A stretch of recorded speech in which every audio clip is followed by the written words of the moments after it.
Madam Chair, to the extent that it helps, I can hear Lois just fine. Okay, I think that is better, yes. okay. Maggie Monist, David Anderson,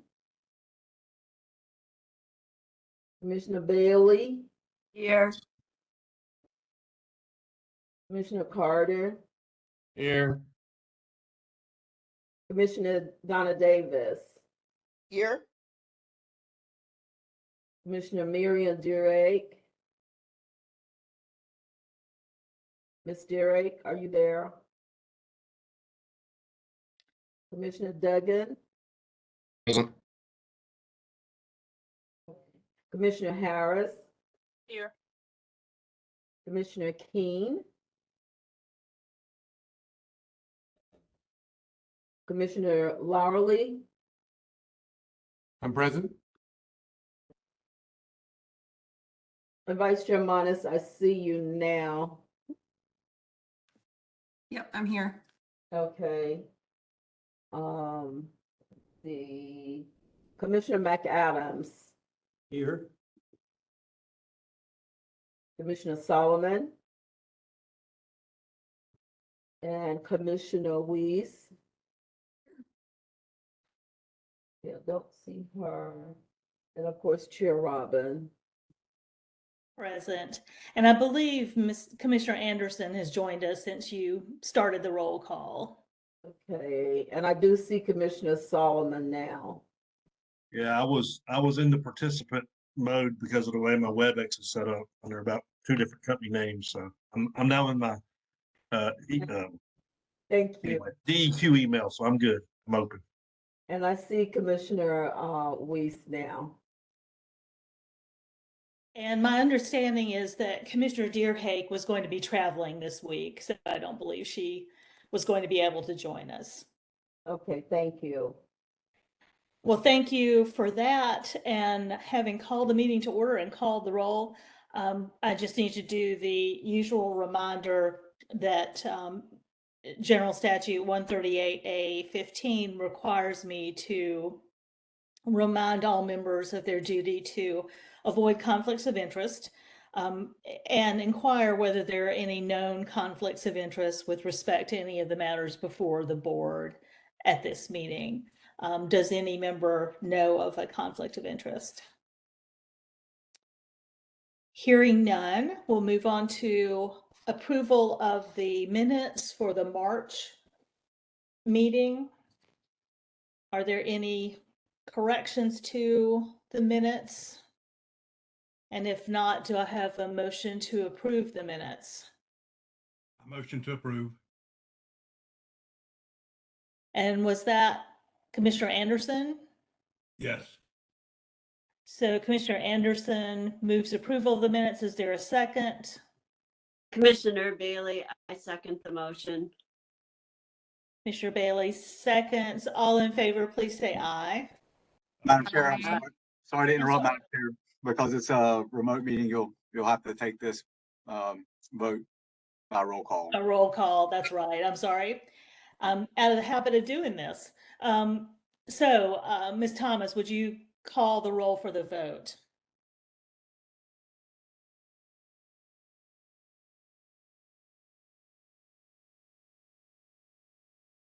Maybe mute.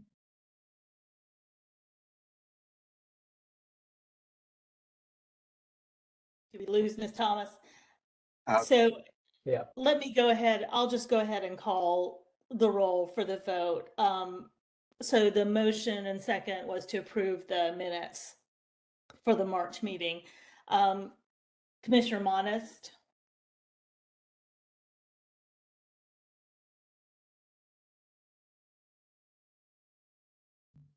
Yes, sorry. that was an aye. Aye, yep. Commissioner Anderson, Aye. Commissioner Bailey, Aye. Commissioner Carter, Aye. Commissioner Davis, Aye. Commissioner Duggan, Aye. Commissioner Harris, Aye. Commissioner Keen,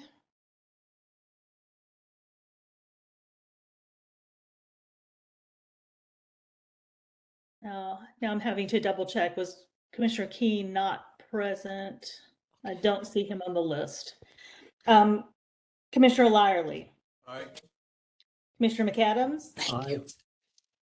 Commissioner Solomon, Commissioner Weiss. Aye. Thank you. Unanimous approval of the minutes. Excuse me, Chair Robin, can you hear me now? Yes. Okay, thank you. So the first action item is a request for adoption of an amendment to make a technical correction to 15A NCAC 2L 0509. No, I'm sorry, I'm looking at the wrong agenda. I was looking at the minutes. So the first action item is request for approval of the hearing officer's report on proposed revisions to allow electronic submittal of documents and final approval of the regulatory impact analysis on those rules. And that is Catherine Quinlan with Division of Air Quality. Good morning. Can everyone hear me and see my screen? Yes, thank you. Okay, great. All right, good morning, commissioners. I'm Catherine Quinlan with the Division of Air Quality, and I'll be going over the hearing officer's report on our proposed rule amendments to allow electronic submittal of documents. So these rules were proposed throughout subchapters 2D and 2Q, and essentially we are proposing to require or allow electronic submittals of permit applications, correspondence, other records where the rules either require paper copies currently or do not specify the format or might imply paper copies. So although many of these applications are received and reviewed electronically, the rules still require paper copies. So we're proposing amendments to revise that.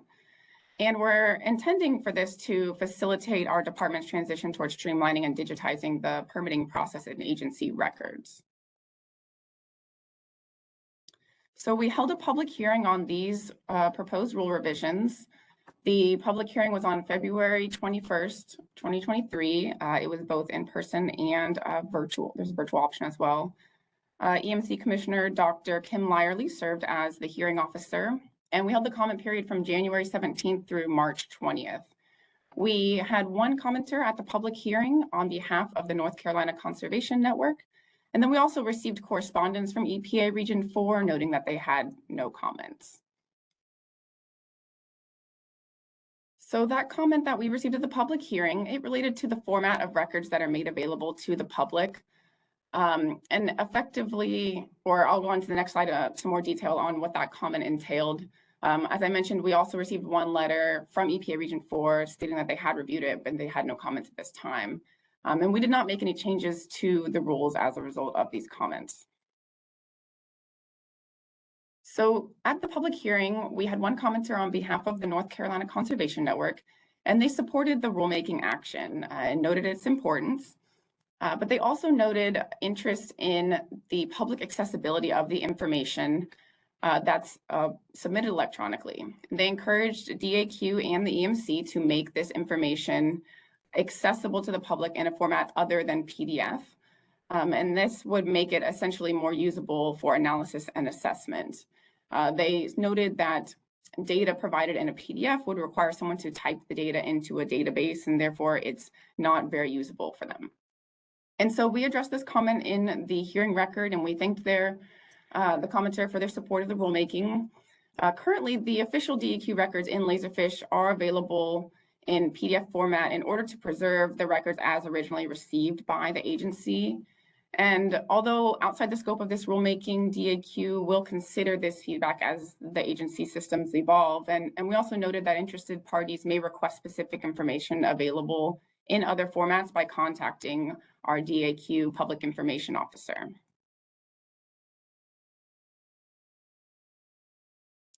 So the draft fiscal note was submitted to the Office of State Budget and Management with an original estimation of minimal financial benefits. After further analysis, the draft fiscal note was revised to estimate benefits to the DAQ and the regulated community, and it was approved by OSBM on September 23rd, 2022.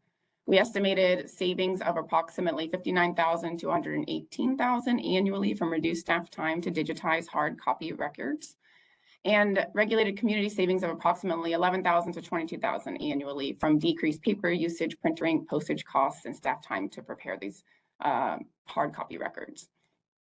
And we also just noted significant qualitative benefits from the streamlined record submittal process and increased access and quality of public records. So we're here today to request adoption of these rule revisions by the EMC. If we receive that approval, we expect to submit these for Rules Review Commission review and approval at the June meeting, and that would give us an effective date of July 1st, 2023. So the recommendation is, the hearing officer recommends that the proposed amendments to 18 rules in 15A NCA CO2D and O2Q, as presented in Chapter 2 of the hearing report, and the final regulatory impact analysis as presented in Chapter 6 of the hearing report, and the hearing officer's report be adopted by the Environmental Management Commission. And with that, I can take any questions. Are there any questions for Ms. Quinlan?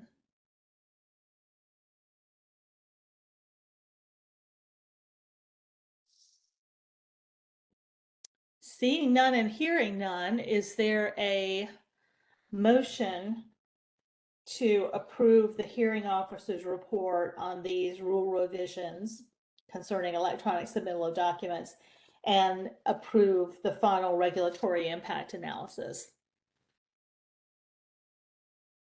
A motion that we approve. And that was Commissioner Solomon? Anderson. Oh, Anderson, I'm sorry. Is there a second to the motion? I'll second. Chris Duggan. Is there any discussion on the motion? Hearing none, Ms. Thomas, would you do the roll call for the vote? Sure. Vice Chair Maggie Monist. Can you hear me? Yes, aye. Okay. Commissioner Anderson, Aye. Commissioner Bailey, Aye. Commissioner Carter, Aye. Commissioner Davis, Aye. Commissioner Duggan, Aye.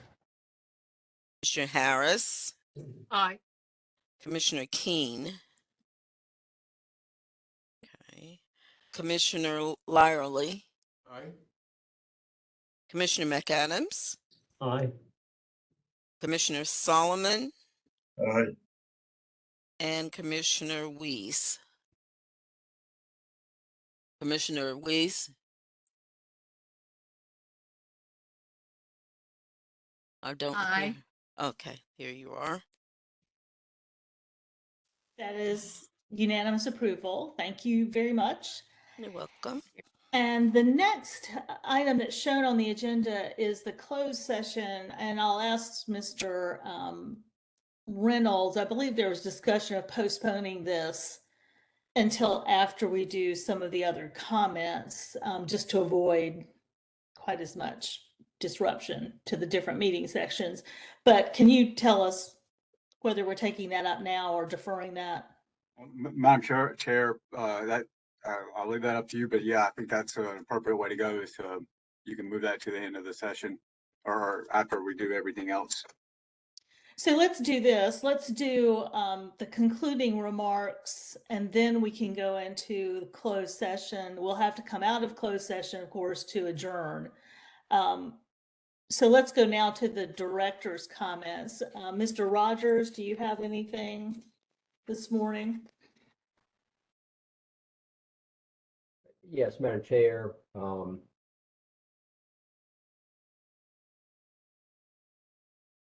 Y'all have my comments in hand. I would like to highlight the first comment of our staffing needs.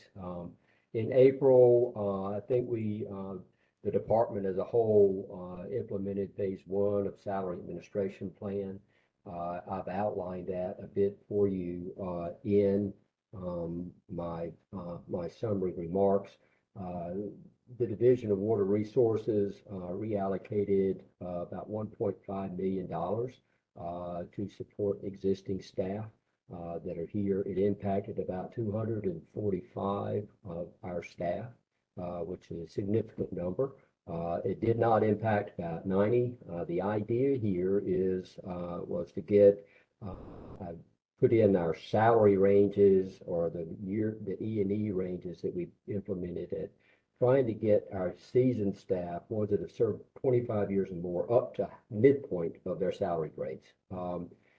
This by no means is where we want to end up, but it was a big step for us as an agency and as a division, and hopefully we'll move forward to continue to implement our salary administration plan in full.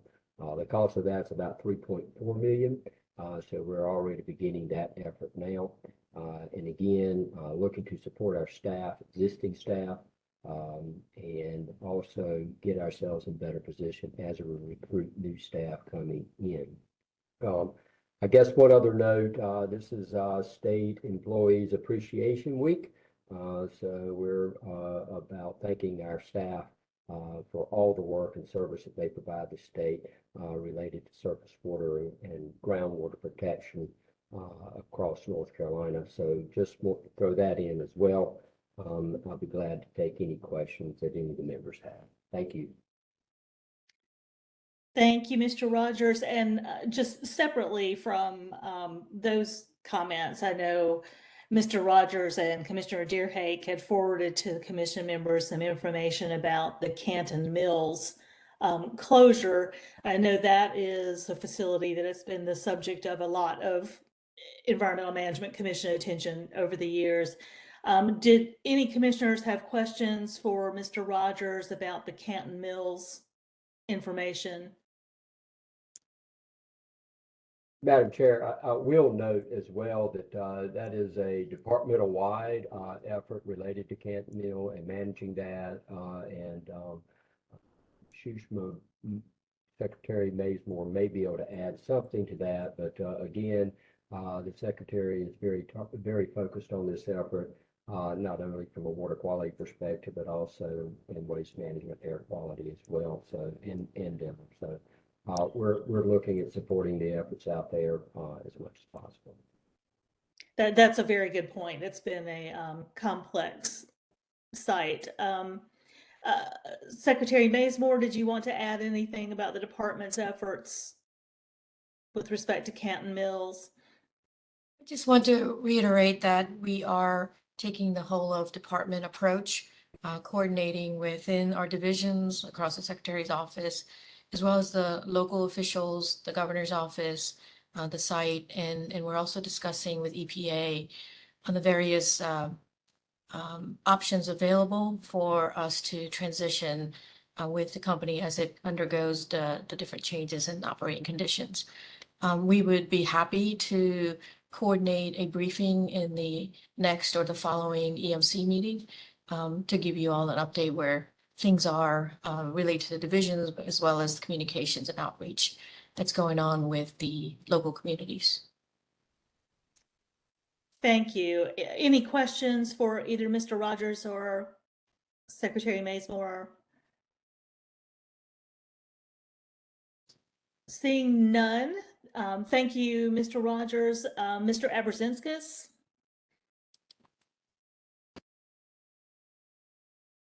Morning, Madam Chair. Thank you, and good morning, Commissioners. Mike Abrazinskis, Division of Air Quality. Attached to your agenda were some written remarks on two grant opportunities, summarizing two grant opportunities that our division is involved in. One's a Clean Air Act grant opportunity under the Inflation Reduction Act, where an application was submitted by our division last month for the purpose of getting a one-time supplement to our base grant funding that'll be used to upgrade or replace some aged equipment in our state's ambient air quality monitoring network. I'll note that it's a fraction of our overall needs for upgrades and replacements, but we're grateful and every little bit helps.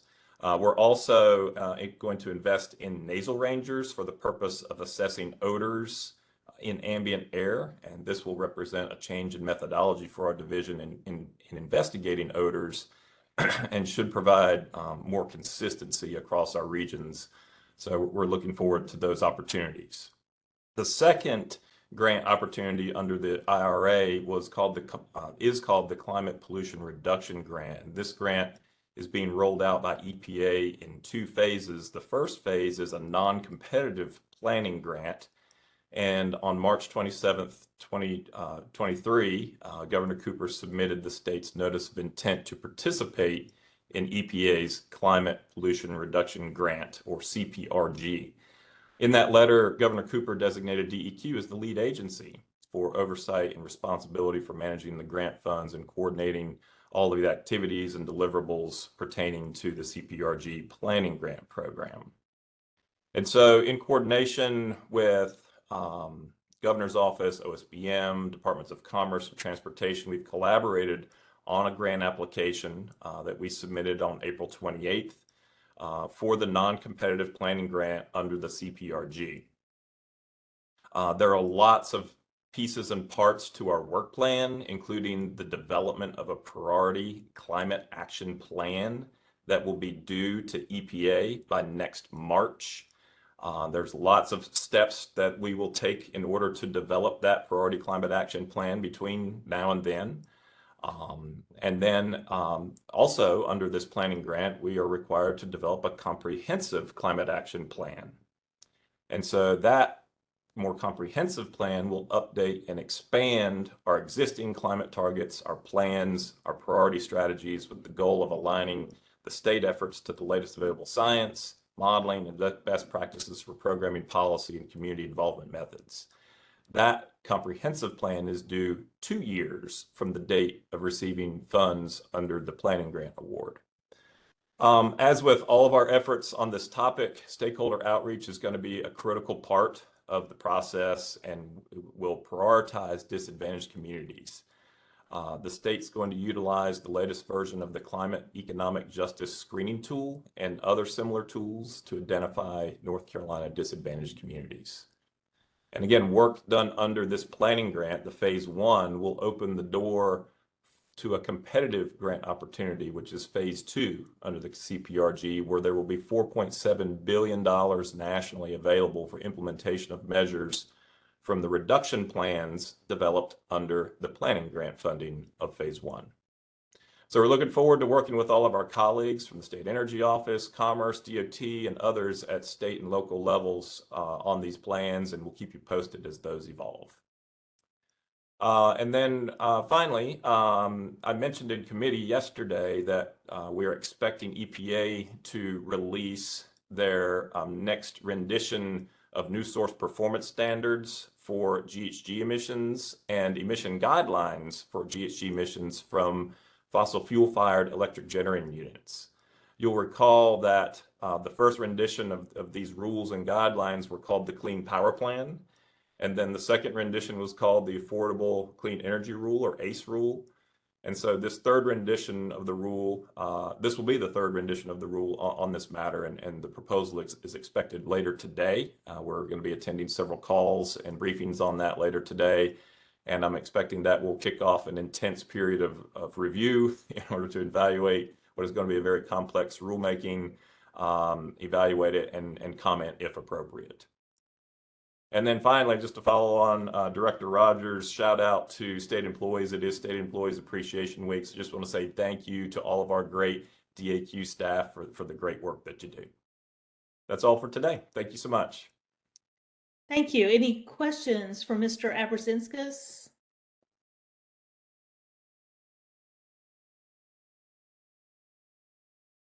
Seeing and hearing none. Mr. Scott? Yes, good morning, Madam Chair, members of the commission. Michael Scott, Director of the Division of Waste Management. I'd like to echo Mike and Richard's comments. We've had a great State Employee Appreciation Week with some neat activities, and so thankful for all the work our colleagues do each and every day to make this state a great place to live and operate in, for sure. So thank you to all of them. Couple of items on the rulemaking updates, the technical corrections to the UST rules, the 02L 0509 rules that were adopted by the commission in March. Those were approved by the codifier of rules and became effective on April the 1st. We also had the amendments to the solid waste landfill rules that were adopted by the commission in July of 2022. They were sent for legislative review as required by Session Law 2021-153. They became effective on March 15th. In the attached notes that I sent for the commission members, we did highlight a few legislative bills that are being considered by the General Assembly. I won't go through the whole list, but there is the House Bill 177, the DEQ Omnibus Bill, you may want to take a look at. And also some work this commission has done on solar decommissioning. The joint report from the EMC and DEQ definitely relates to Senate Bill 669, which is solar decommissioning requirements. So there's a few other bills listed really pertaining to the world of PFAS, but just wanted to touch on that briefly as a lot of active discussion is underway on these subject areas at the General Assembly. Also related to PFAS, a lot of forward movement related to the Camorra site in Bladen County along the Cape Fear River. The barrier wall is over halfway complete, that 6,000-foot underground wall along the Cape Fear River that will cut off the last significant source of PFAS to the river, meaning groundwater that has flowed to the Cape Fear River, and the associated extraction wells are now operational also. So glad to see that massive engineering feat and remediation feat moving forward. Other than that, just a few highlights in the notes. We've already touched on Pactiv, the Canton plant briefly this morning, so I won't touch on that. And just some ongoing assessment work that our Brownfields program has started up across the state based on some new EPA funds that have been received. So we're really excited about that future work. Thank you, Madam Chair. Thank you. Any questions for Mr. Scott? Seeing and hearing none. Mr. Ansel? Just a moment, wrong camera apparently. All right, we'll just turn that off. I don't know why that's not working. I apologize. Good morning, Madam Chair and members of the Commission. Douglas Ansel, Acting Director for the Division of Energy, Mineral, and Land Resources. Not a lot of comments from Demler at this point, but I would like to echo Director Rogers' comments about implementation of the Salary Administration Plan. Demler is pleased that we were able to increase about 70 of our employees' salaries to varying degrees, with additional salary measures being considered to increase our ability to hire and retain employees in the division. Additionally, as Directors Rogers and Abrazinskis both indicated, it is Employee Appreciation Week, and I would like to take this moment to recognize all of Demler's staff for their great work across the state. Other than that, we don't have any other comments. Any questions for Mr. Ansel? And if not, we'll go to the committee chairs. Commissioner Bailey, the Groundwater Waste Management Committee, which did meet yesterday. Yes, we met yesterday and had no action items. We had one really interesting information item, which was the overview of recycling and materials management by Wendy Worley and Sandy Skolochenko. They are the recycling and materials management section of the Division of Environmental Assistance and Customer Service, and provided a really interesting overview. They get a yearly report from local governments on how much recycling is done. Also, what they noted is that North Carolina has some of the biggest recycling companies in the United States. I mean, we actually have a few hundred recycling facilities out there within our state, which was very encouraging to hear. And next meeting for the committee, we're going to have an overview of groundwater sampling put on by the Division of Water Resources. As I said before, we seem to not have that many action items, so we're trying to do educational items. And so if anybody has any requests, let me know. The other thing is that the Commissioner Anderson and I are both on the Coastal Habitat Protection Plan Steering Committee, and we have a meeting coming up May 31st. And that's all I have to say today. Thank you. Any questions for Commissioner Bailey? And if not, Commissioner Bailey, I will get back to you separately. I was remembering from the March meeting that a couple of questions came up in discussion. The one I remember off the top of my head, I think, was a result of some discussion by Commissioner Carter and myself about what percentage of groundwater remediation sites are actually remediated to the groundwater standard versus being remediated to risk-based standards. And there may have been one other follow-up question, but I will get back to you on that. Not necessarily for the July meeting, but it would be good to perhaps get some information on the couple of questions that were sort of left at the end of that March discussion. Okay, certainly. Thank you. Thank you. And Commissioner Manas, the Air Quality Committee. Yeah, we had a brief meeting yesterday.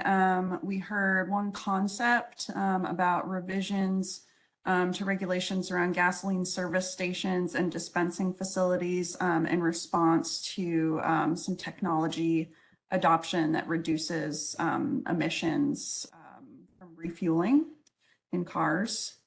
And then want to thank everybody for approving our full agenda item just now, the electronic submittal.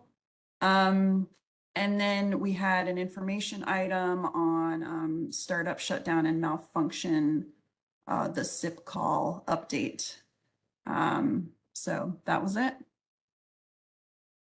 Any questions for Commissioner Monist? Thank you very much. And I know the Water Quality Committee did not meet, and Commissioner Deerhake is, I believe, out of town this week. Commissioner Harris, do you know of anything to mention on behalf of the Water Quality Committee?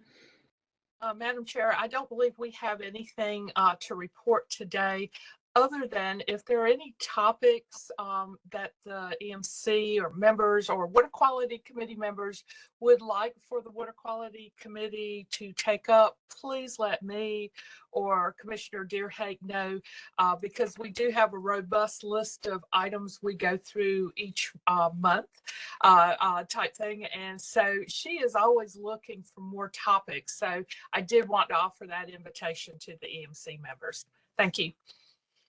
Thank you.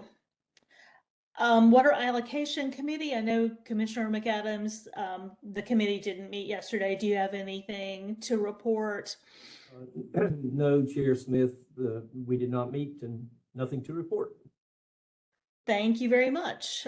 So we'll go back around to individual commission members.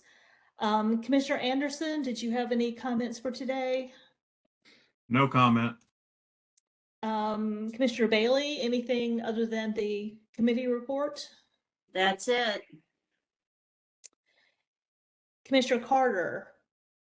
Yes, Madam Chair, I have a question actually, which is this, because we're all virtual, it seems to me it's going to be very clunky to try to have us go to closed session and come back to open session to adjourn this meeting. And so my question is there some reason we can't simply adjourn this meeting and then convene for the closed session and run that separately and not have to try to come back in to close this after the closed session? Let me defer that question to Council Reynolds because I don't recall exactly what the requirement is there. Thank you, Madam Chair. The closed session portion of the agenda was not noticed as a separate meeting. And so it would need to continue to be part of this meeting.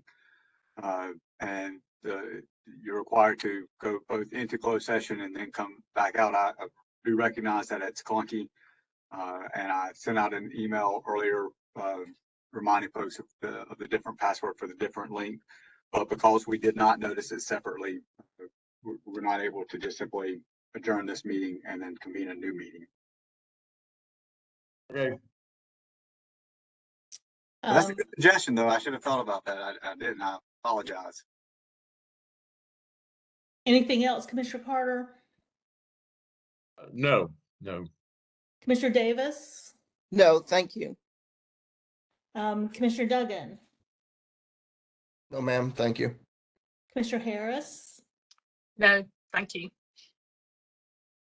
And Commissioner Keen is on, and I believe I just saw a message from him indicating he can see and hear the meeting, but we cannot see and hear him.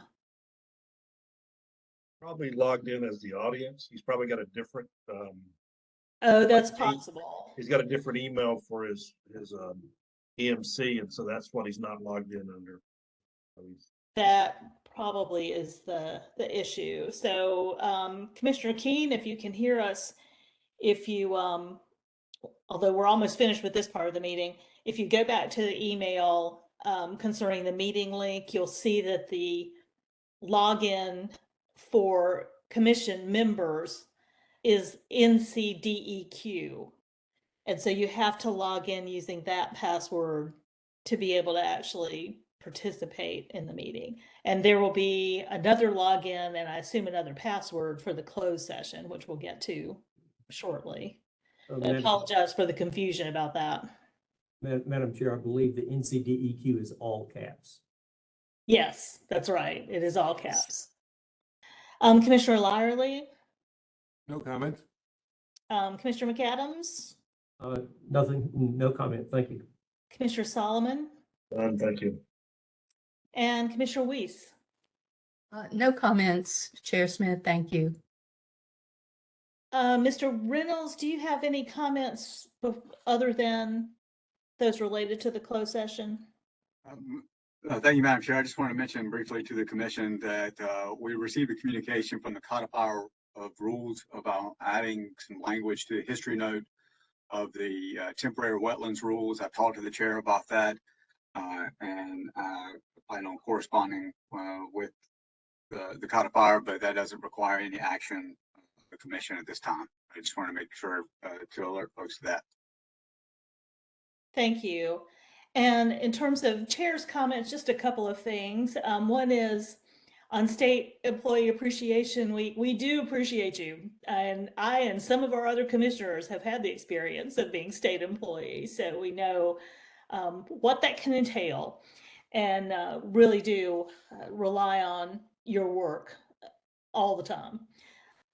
In terms of other things going on, Ms. Thomas is working on arrangements for having the September EMC meeting in the Morehead City Beaufort area, as we had discussed in March, tentatively. But so those plans are moving forward, and she is coordinating in terms of the any special agenda items or any plans for a field trip. She'll be coordinating with Division of Water Resources on that, since the purpose of meeting there is to be able to spend a little time really seeing coastal water quality issues. But if commission members have any specific things of interest that might fit into that meeting plan, let me know, and I will forward those on to Mr. Rogers and to Ms. Thomas, and we'll try to address specific issues that commissioners are interested in. The only other thing is, of course, the legislature's in session. And as many of you may know, there are a number of pieces of legislation, pending bills that have not been acted on in one house or the other, that would affect both the EMC in its makeup, and so appointments to the Environmental Management Commission, as well as some of the subject matter that the commission deals with, such as wetlands.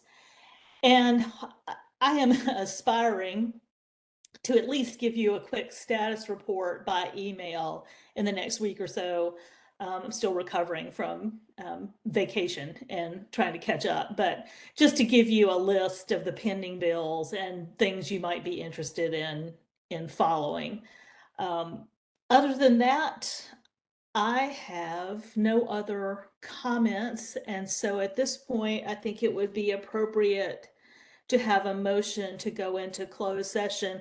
And perhaps before the motion, Council Reynolds, do you have any instructions for commission members on the easiest way to do this? I know we have to log out of this meeting and log in using the separate link, but do you want to provide any other instructions? No, ma'am, not at this time, but I'm happy to just introduce briefly for the record, as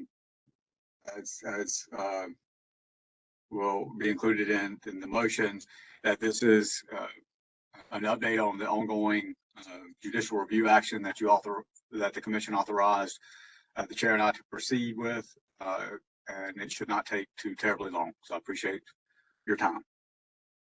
So it would be appropriate at this point to have a motion to go into closed session. Chairman Smith, this is Commissioner Harris, and I'm prepared to make the motion. Commissioner Harris. Okay.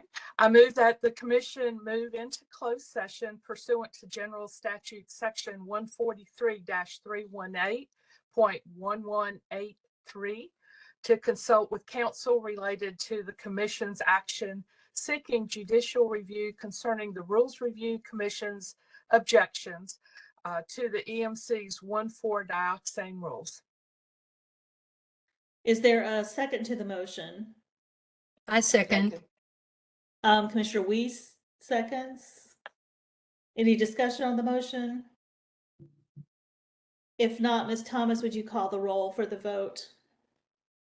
Sure. Vice Chair Monist. Can you hear me? Yes, sorry, still not used to being first instead of last. Yes. Hi. Commissioner Anderson, Aye. Commissioner Bailey, Aye.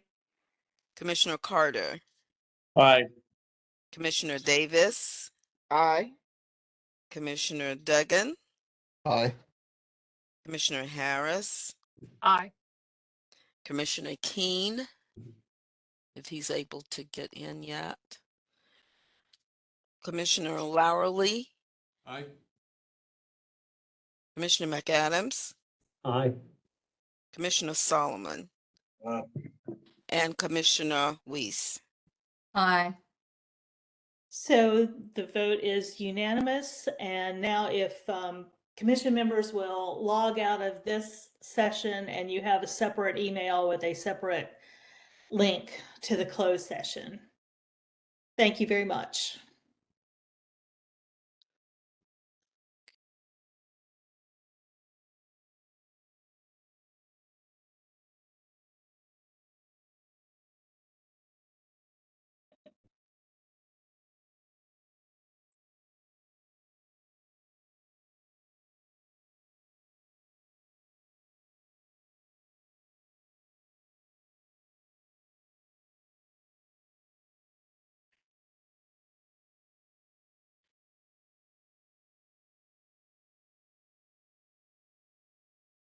It looks like he we did are make it. about all here. Are we missing anyone, Lois?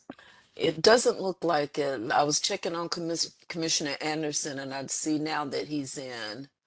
Let's see, Commissioner Carter's there, Duggan's there, Anderson Davis, Laurel McAdams, Modest. Commissioner Carter's there, Solomon. Okay, I see him now.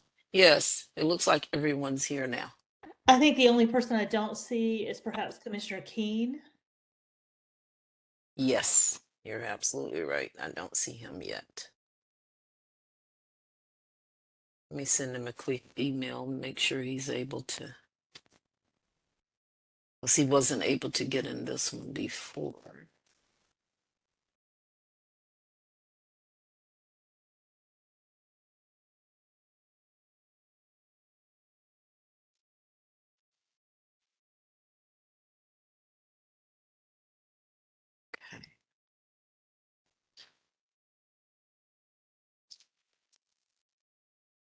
Okay, I just sent him a quick email. Try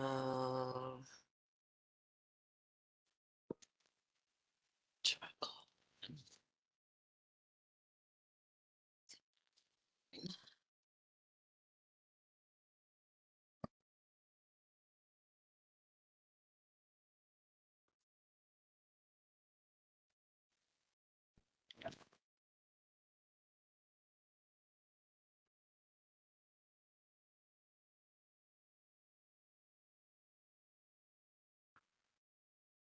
Commissioner Keen, are you able to get in?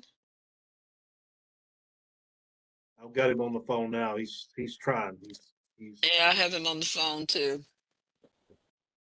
Otherwise, I'll put you on, let's see. To find my speaker here.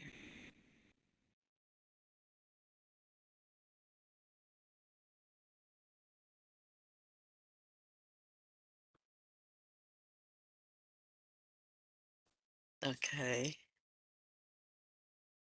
You got him. I'm going off. He's got me on hold anyway. So.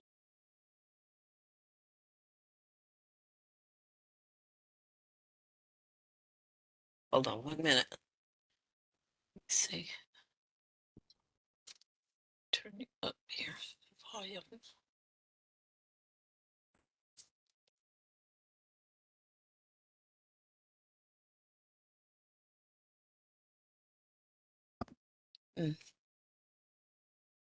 Still there.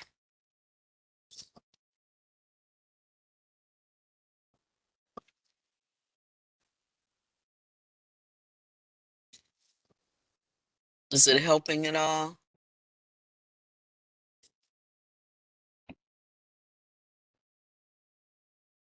Mr. King?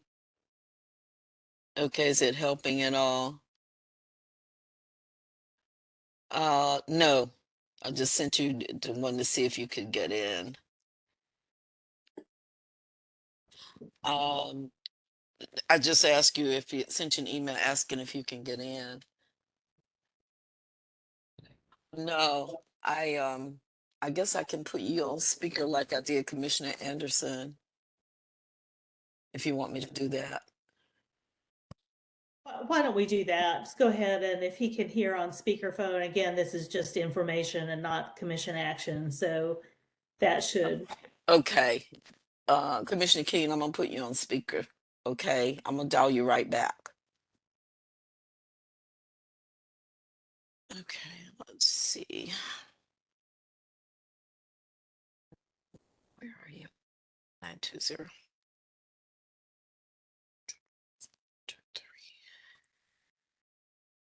Okay. Go ahead, phone.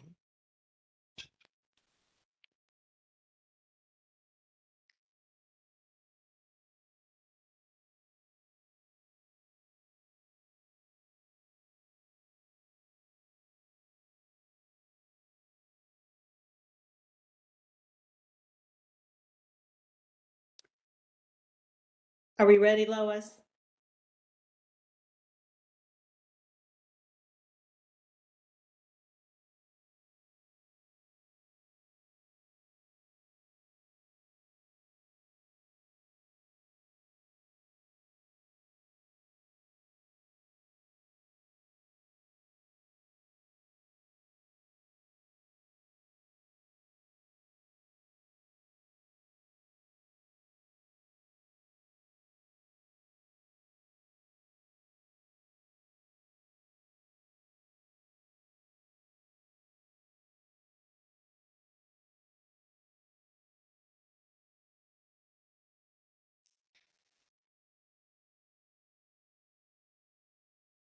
Council Reynolds, Yes, ma'am. do you feel comfortable with our moving forward? Yes, ma'am. I don't see any reason why. And hopefully, Commissioner Keene will be able to at least listen in by the time we get to your public report. Do we have a motion to go back into open session? Madam Chair, this is Commissioner Harris. I'd like to move that we return to open session. Is there a second to that motion? Chris Duggan, I'll second that. The motion is to go back into open session. Since I am not sure, since Lois may still be helping Commissioner Keen, let me go ahead and begin the roll call on the vote. Commissioner Monist. Okay, I was ready. Commissioner Anderson. Approve. Commissioner Bailey. Aye. Commissioner Carter. Aye. Commissioner Davis. Aye. Commissioner Duggan. Aye. Commissioner Harris. Aye. Commissioner Lyerly. Aye. Commissioner McAdams. Aye. Commissioner Solomon. Aye. Commissioner Weiss. Aye. Thank you. Council Reynolds, would you like to make remarks about the closed session? Yes, Madam Chair. For the record, the commission went into closed session as expressed in the motion to discuss the ongoing judicial review action related to the 1-4 dioxane rules that were objected to by the Rules Review Commission. No votes were taken. And Madam Chair, at your suggestion, I just wanted to note that the length of the update that I provided was extended because of technical difficulties with the first meeting link. And in the vein of the Employee Appreciation Week, I do want to express my appreciation to David Wainwright for sending us out a new link so that we could get to it and have the update. David, I know it's not always difficult handling all of us Luddites with our technological issues, but we appreciate your efforts as well. But Madam Chair, I think that concludes my remarks. Thank you. And I believe I just saw a note from Lois that she was able to get Commissioner Keen on so that he could at least hear the audio. And Ms. Thomas, we did go ahead and take a vote on the motion to go back into open session, and I'll have that vote record for you to include in the minutes. And we regret the technical complications this morning that did extend the closed session significantly. We just had a lot of difficulty getting people from one session to another. I guess muscle memory probably doesn't apply to technological processes. So in any event, that reaches the end of today's agenda. And I appreciate all of your participation and your patience and the help of the IT staff in trying to make this work. It was a good idea to do a virtual meeting given the agenda. And hopefully we won't have to even consider a virtual meeting in July. I look forward to seeing everyone in person. And again, if you will let Ms. Thomas know if you would be traveling to the September meeting in the Morehead City, Beaufort area from any location other than your home, so she can calculate mileage. If you don't tell her anything, she will assume you're traveling from your home address. And otherwise, if there are no other matters for the commission, I'll adjourn and we will see you in July. Thank you very much. Thank you all. Thank you. Thank you. Thank you. Thank you.